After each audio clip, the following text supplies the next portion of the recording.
This is James Craig. He was a well-respected dentist known for his goofy smile and his easy charm. But behind his happy facade lurked a darkness that was so rotten it will make you question what humans are truly capable of. Angela Craig was a devoted wife, loving mother, and active member of her church. She adored her exercise, her family, and the community that she called home. But when she suddenly fell mysteriously sick, confusion was felt far beyond her household, because it baffled doctors, specialists, and even the health department itself. Test after test brought no answers, and as Angela's condition spiraled, only one person knew the full truth behind what was going on. So, what was happening to Angela? Who was behind this mysterious illness, and why? Hey there folks, and welcome back to Coffeehouse Crime. My name is Adrian, and today we're looking at a story that will probably leave you, well, truly speechless. Now, I am being very honest here, but this has to be one of the most alarming and heartbreaking cases that I've ever covered on this channel.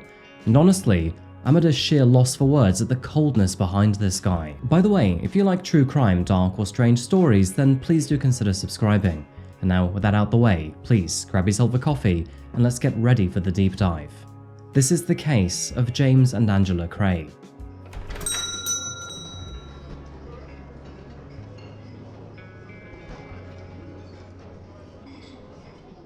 Welcome back to Aurora, Colorado, folks. With a marriage this long and deeply rooted, our story will begin here but multiple decades earlier, and during a time with what looked from the outside as a wholesome American romance. It was the 1990s in America, a decade that already feels like it belongs to another lifetime. I'm thinking about dial-up, mixtapes and Walkmans, and a distinct lack of social media. These really were the golden times. Your friends would make plans over landline phones, and if you missed a call, well, they'd just knock on your door instead. Friday nights would mean renting VHS tapes from Blockbuster, and Saturday mornings were basically for malls and coffee in foam cups. The world felt a little bigger, a little slower, and perhaps even a little more innocent too. Is anyone else feeling a little nostalgic here? Anyway, it was in the mid-1990s that two people would cross paths, fall in love, and then follow a road that would change the course of their lives forever. And of course, I'm talking about James Toliver Craig and Angela Dawn Prey. Born on April 15th, 1979, Angela was the last of 10 siblings, and she was described as warm, generous, and deeply caring. She was the kind of person who could strike up a friendship with basically anybody she met, and would always put family above everything else. She loved to read,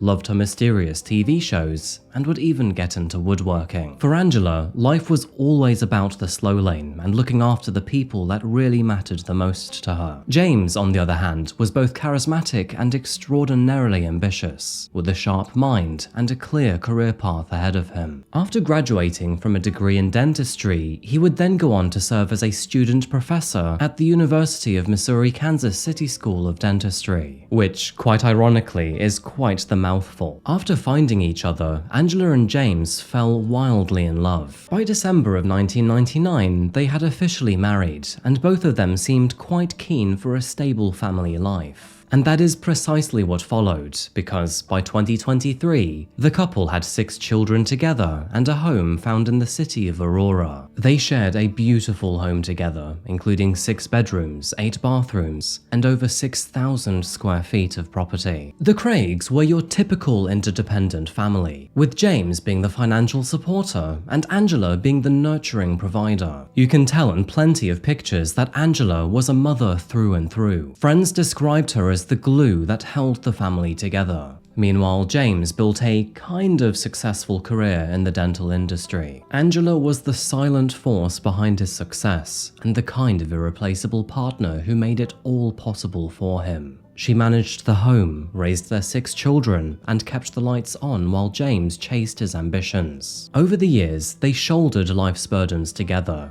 and for a time, it did seem that their sacrifices had paid off. Eventually, James would go on to achieve his dream when he opened Summerbrook Dental Group, becoming Dr. Craig to all of the patients who would trust him with their smiles. But don't just take my word for it, you can check it out right here, with happy corporate white man music included. My name is Dr. Jim Craig, and I practice at Summerbrook Dental Group. I went to dental school at the University of Missouri at Kansas City from 2002 to 2006. I also taught dental classes at that same university for 3 years. And immediately afterward, I came out to this practice, and I've been practicing here since 2006.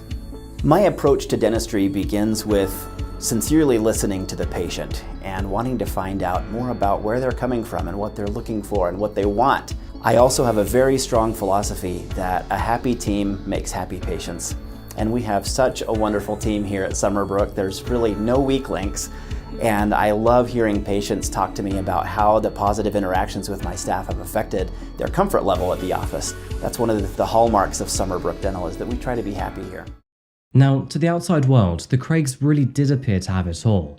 They had a thriving marriage by the looks of things, beautiful children, a grand home, and their very own dental practice. They were also very active in their local church community, knew basically all of their neighbors, and had many friends in the area. So basically, everybody knew their faces. And speaking of faces, if you look at the family's photos and portraits, you'll see what looked like a happy and blessed life. However, let's just say that behind the smiles of mum and dad, the truth was actually far more complicated.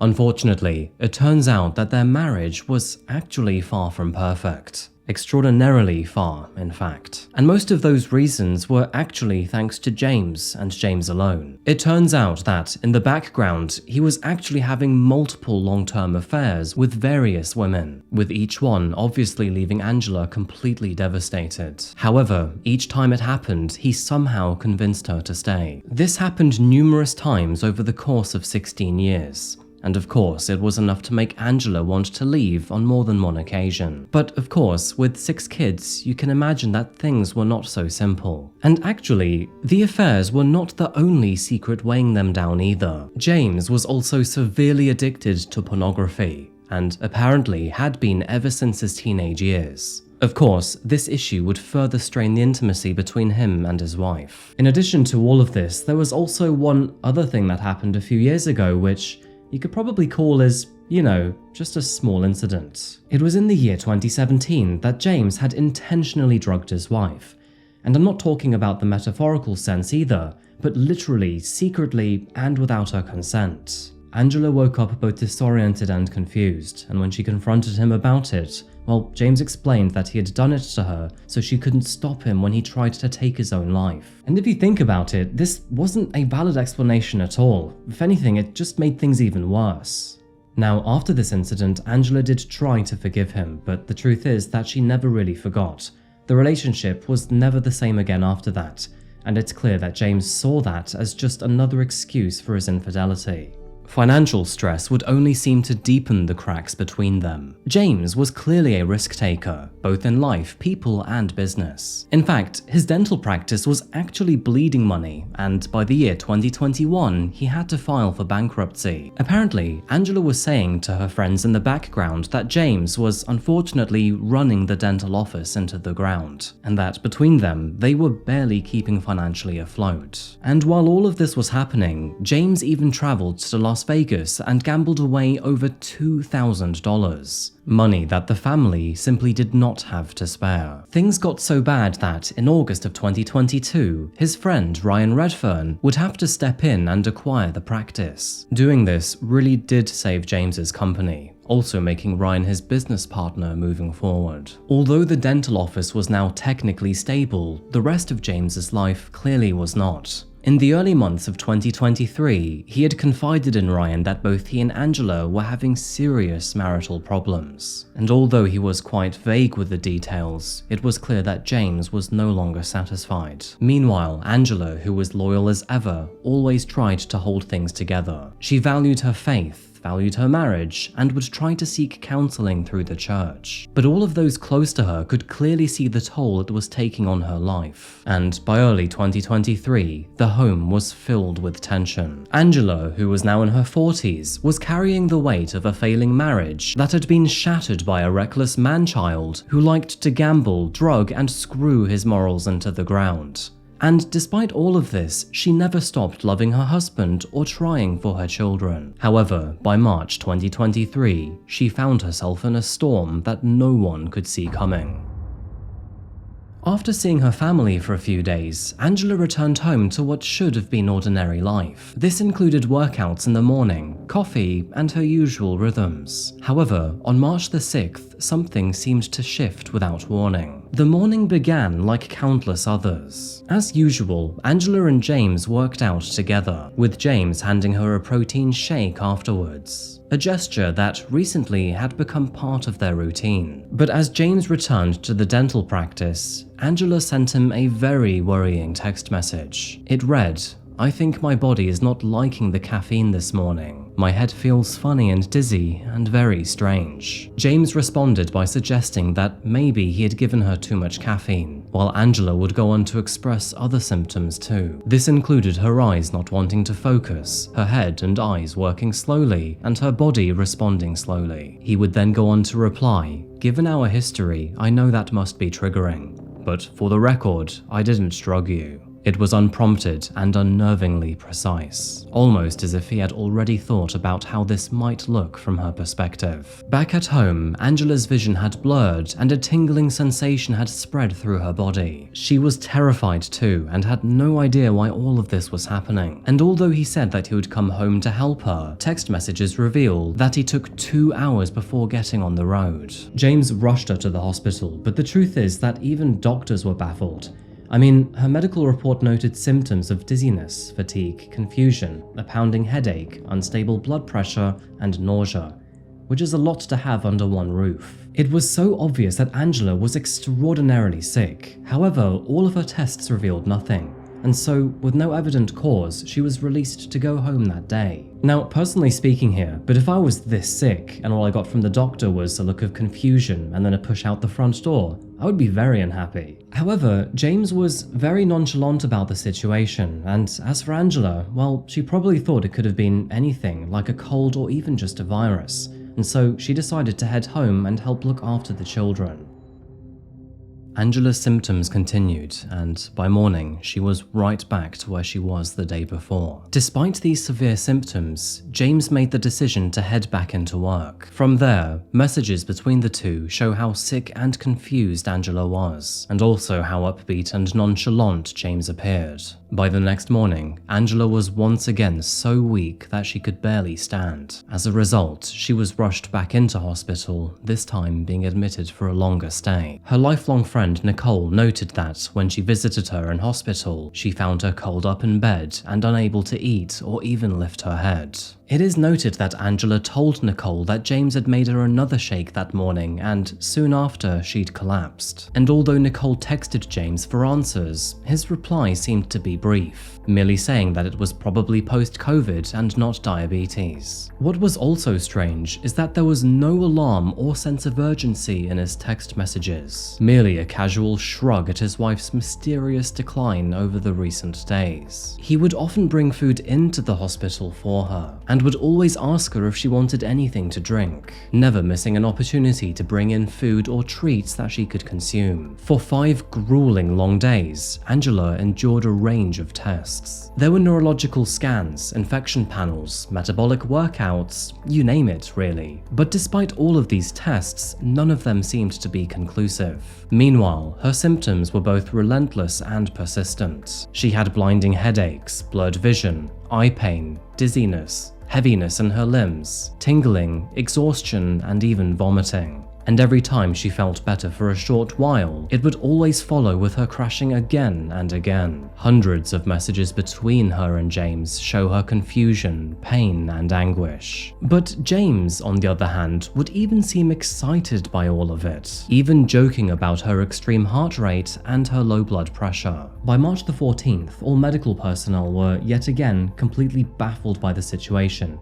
And so, being out of options, they opted to send her home. But it's clear that Angela was exhausted, frightened, and desperate for answers that she still hadn't received.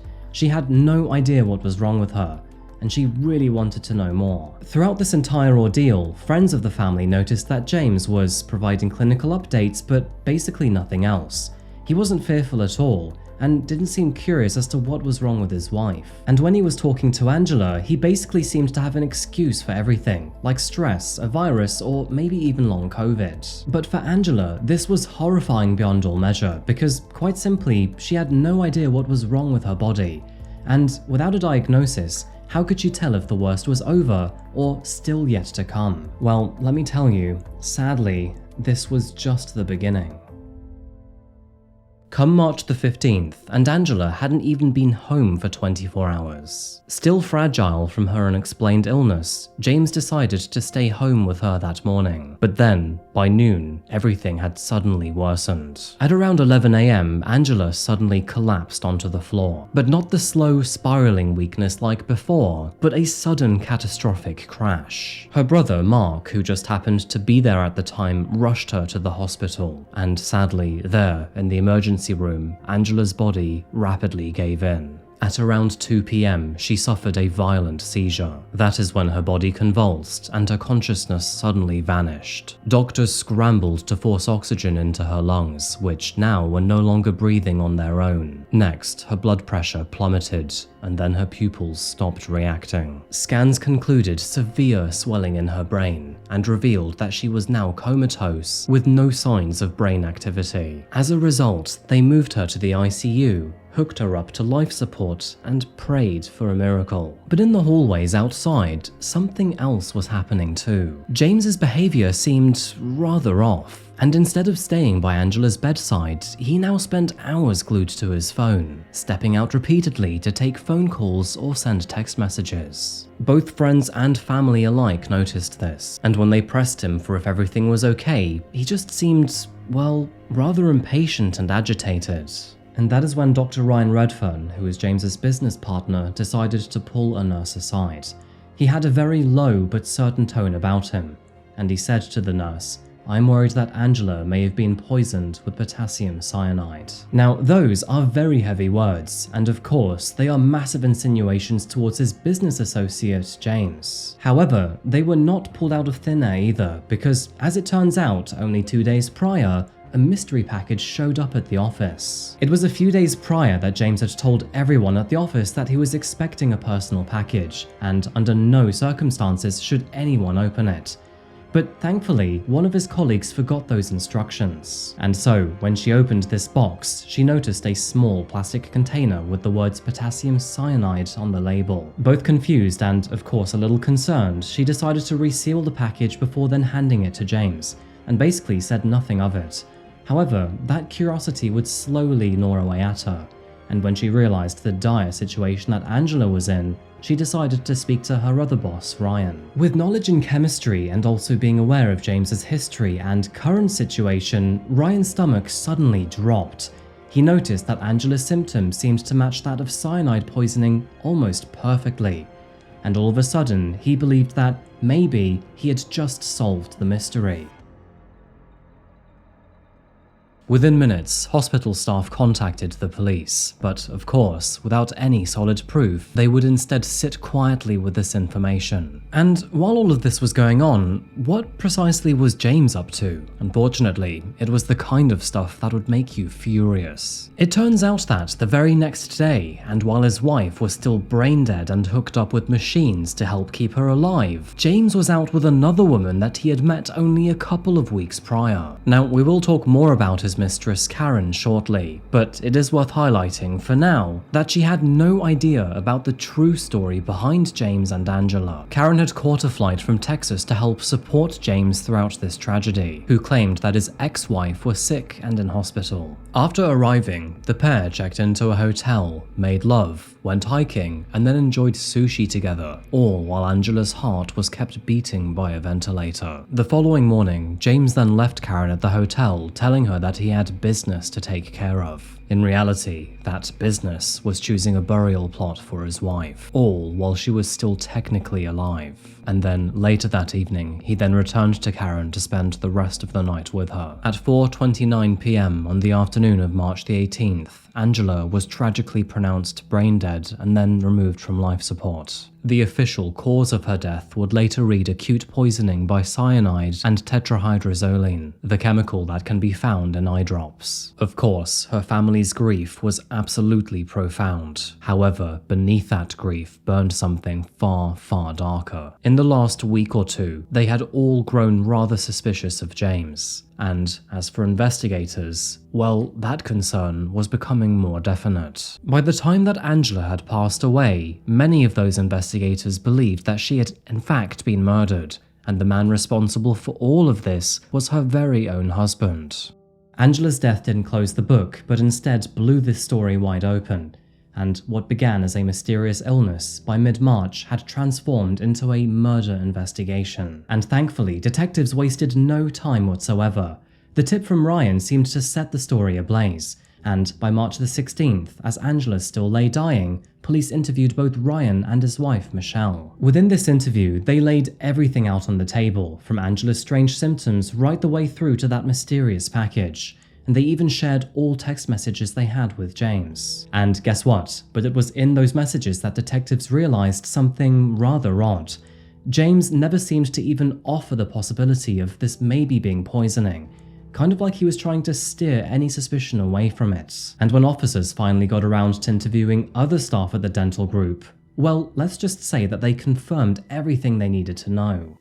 A dental assistant described how on March the 6th, that being the day that Angela first fell ill, she'd found James alone behind a computer in an unused exam room. Moments later, he then messaged her to say that a personal package would be arriving soon, and that under no circumstances should anyone open it. Well, the package would arrive around 1 week later, with another employee opening it by mistake, which then revealed the container labeled potassium cyanide. And although she resealed it and then gave it back to James, curiosity would eventually get the better of her. A quick Google search told her all of the symptoms related to cyanide, which rather concerningly matched all of Angela's symptoms perfectly. And when Angela collapsed once again on March the 15th, the lab assistant told Ryan, who by that night then told detectives. When confronted about the entire situation, James first claimed that this package actually contained a surprise ring for Angela. But that story would not seem to last very long, because soon after he changed it once again, claiming that it was Angela herself who had actually asked him to order cyanide because she had decided that she wanted to take her own life. No surprise, but the police hounded James with as many search warrants as possible, and on March the 16th, officers swept through the entire family home. They seized protein powders, shake bottles, and Ziplocs all filled with white powder. They also took his phone and laptop,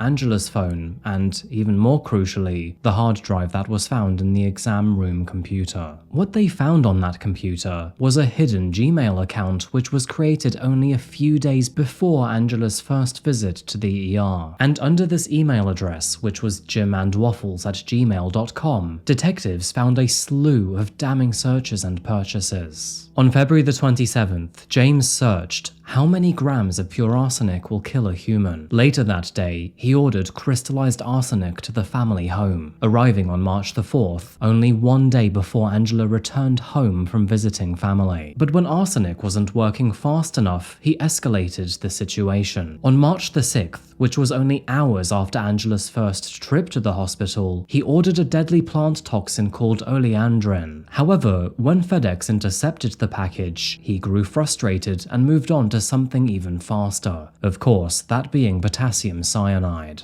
We'll get to how he did this later, but honestly, it's going to leave you horrified. And while Angela lay sick in a hospital bed, confiding in her husband how terrible she felt, James was chasing the supplier for a faster delivery. So, in short, detectives now believed that James first used arsenic to weaken Angela, delivering them through protein shakes, coffee, drinks, and food, before then delivering the final and fatal blow with cyanide, which, as some of you will already know, starves the body's cells of oxygen and then shuts down organs within hours. On March the 18th, Angela was no longer in pain. She passed away surrounded by those who truly loved her, and that very same day, a judge signed a 52-page affidavit incriminating James. And as word spread throughout Aurora, the community learned the horrifying truth that their friendly neighborhood dentist was not actually a kind and caring father and husband, but instead a stone-cold, narcissistic, vile, evil scumbag. The end of the road for James came quietly, and actually not at all where anyone expected. It was around 2 in the morning that officers knocked on the front door of that hotel room, and when James answered, they also found Karen inside. By the way, this is just a reminder that this was merely hours after Angela was pronounced dead. And so, no surprise, James was then handcuffed and placed in the back of a squad car. Now, to be fair to Karen here, she was completely blindsided by the situation. Not only had James lied to her, but she didn't know that he was still living with Angela either, or that he was capable of murder. And I do want to make it very clear here, but Karen was not part of his operation. She quite simply had no clue. The news spread fast, and behind the headlines of his wife's death and his infidelity, a dark motive was slowly forming. One that focused on James's secret affairs. Now, surprisingly, James and Karen had actually met only 2 weeks before Angela's illness at a dental conference in Las Vegas. At the time, Karen had recently divorced her own partner, and James saw this opportunity to make himself relatable, claiming that he was a lonely man in a failing marriage. So, while on this conference, which only lasted 3 days by the way, they shared dinners, flirted, and even kissed numerous times too. But Karen, who clearly had standards, drew the line at anything sexual for now, and quite surprisingly, James even agreed to respect that boundary, telling her that it was reasonable. However, when James flew home, the floodgates between the two opened, and over the next 18 days, they exchanged more than 4,000 text messages. James told her that he loved her, told her that he was living separately from Angela, and even claimed that the divorce papers had already been filed. All of this was false, and instead, James was planning Angela's death. And when she was eventually hospitalized on March the 9th, he then invited Karen to Denver for a short visit. Her first trip out to see him was between March the 8th and March the 10th, overlapping with Angela's second hospital stay. This is just one of many disgusting details, but it turns out that James had actually coordinated this visit only minutes after buying arsenic online. They also discovered that a second trip was scheduled for March the 16th to March the 20th, which coincided with Angela's final collapse and death. And even while Angela was lying in the ICU, James was still sending Karen affectionate emails and claiming that he loved her. And it turns out that Karen was not actually the only woman in James' orbit, because he was also messaging his so-called sugar baby, who was a Lyft driver named Carrie Hageseth. After their own investigation into Carrie, they realized that James had been sending her cash payments, gifts, and even a car for her daughter. And he had also hired a prostitute during his many trips to Las Vegas. Carrie later claimed that James said to her that he idolized The Purge, a movie where the plot is that murder is legal for one night only. He even told her that if he could kill anyone without consequence, it would be his wife. And then, almost academically, he explained how to inject someone with a lethal substance without leaving a trace. To prosecutors, the motive was crystal clear. James basically wanted to erase Angela from his life. He would then collect the $3.4 million in life insurance, wipe out his debt in the process, and then start fresh, of course with Karen being a new partner. The timing was impeccably shameful. James ordered arsenic the day that Karen emailed about her visit, and he then ordered cyanide only days before she arrived for her longer trip. So it is quite obvious to see that Angela's death was not just a means to an end, but was quite literally scheduled. However, James, forever just as stupid as he is heartless, never counted on Ryan or his colleagues noticing the signs, or the investigators moving faster than he did. And when they found out, well, it was game over for him. Now, unfortunately, most of his trial was actually kept away from the public eye. However, there is a ton of information to share with you. In court, the prosecution carefully outlined his plot and motive. They started with the forensic data that was pulled from his Gmail account, which was a great place to begin with because it basically summarized everything. On February the 27th, 2023, James searched for chemical suppliers in Aurora, before then making a purchase on Amazon of all places for arsenic metal. And I'm sorry, but how is it Amazon of all places that you can buy this for only $13? That is absolutely insane, Bezos. What are you even doing? James then searched for arsenic on Alpha Chemistry's website, which is a place that provides many variations. After that, he searched how many grams of pure arsenic will kill a human, before then searching, is arsenic detectable in autopsy? He literally watched a YouTube channel called How to Make Poison, and not just part 1, but parts 1 through to 6. By the way, there is a lot more to his search history too, but I'm trying to keep this video fairly succinct. Moving on to his orders, he then purchased Sigma 207810-25G, which is the technical term for potassium cyanide.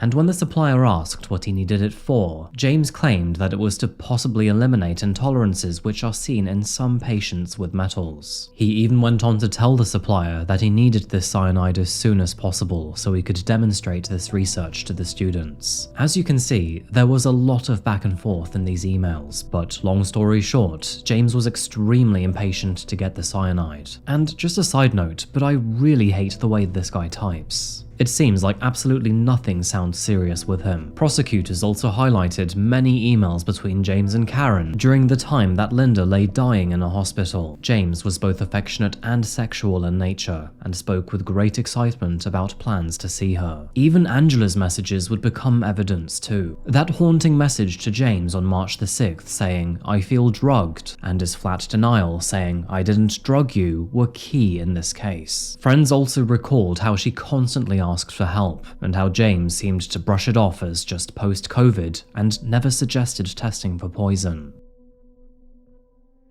From there, the prosecution easily painted the motive, that his affair with Karen, his crushing debt, and the $3.4 million in Angela's life insurance could all be solved in her death. The defense would try to counter this by claiming that Angela was depressed and actually poisoned herself because she wanted to end her own life. But to Angela's friends and family, this suggestion was extremely insulting, because Angela was happy with her life, and there was no way that she would do that to her children. In fact, it was noted that, while behind bars, James had even begged his daughter to help create a deepfake AI video of her mum asking to be poisoned, which honestly is such a disgusting thing to ask your child. Apparently, James gave step-by-step instructions in a letter for how to create a deepfake video. The letter's directions included buying a cheap laptop, installing a private network and dark web browser, and even paying for the project using a prepaid Visa gift card. Thankfully, his daughter declined to help him, and this was just another nail in the coffin for James. And so, after 3 weeks of testimony, the jury needed next to no time to deliberate, and on July the 30th, 2025, they found James Toliver Craig guilty of first-degree murder, evidence tampering, and witness manipulation. As a result, he was automatically sentenced to life in prison without the possibility of parole.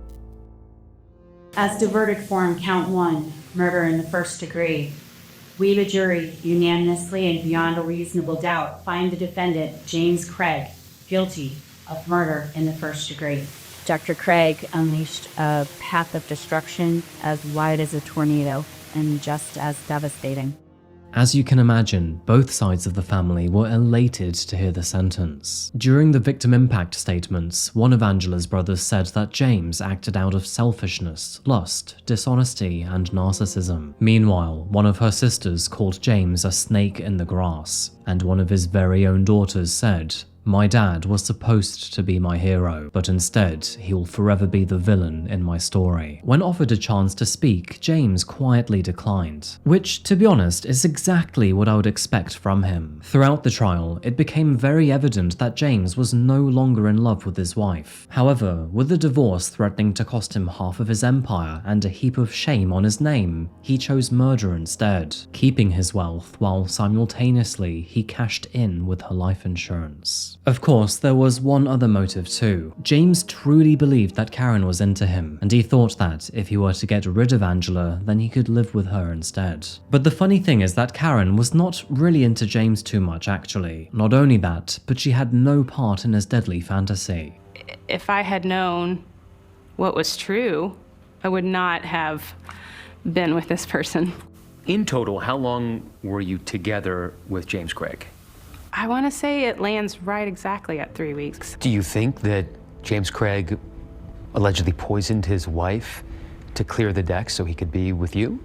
There's no way I'm motive. There's been no planning a future together. He at no point seemed stressed or anxious or, I mean, really, I had to drag it out. I'm like, are you sure you're okay? Because he seemed okay. It's worth remembering here that Angela's life meant far more than the way it ended. She is remembered for her warmth, her devotion, and her tireless energy, and her story has touched far beyond Aurora. And sadly, as has the skid mark that we now call James. James will now live in a Colorado prison for the rest of his life, stripped of the respect that he once had. His name is forever bound to betrayal, greed, and shameful murder, where Angela's, by contrast, is bound to love, resilience, and truth.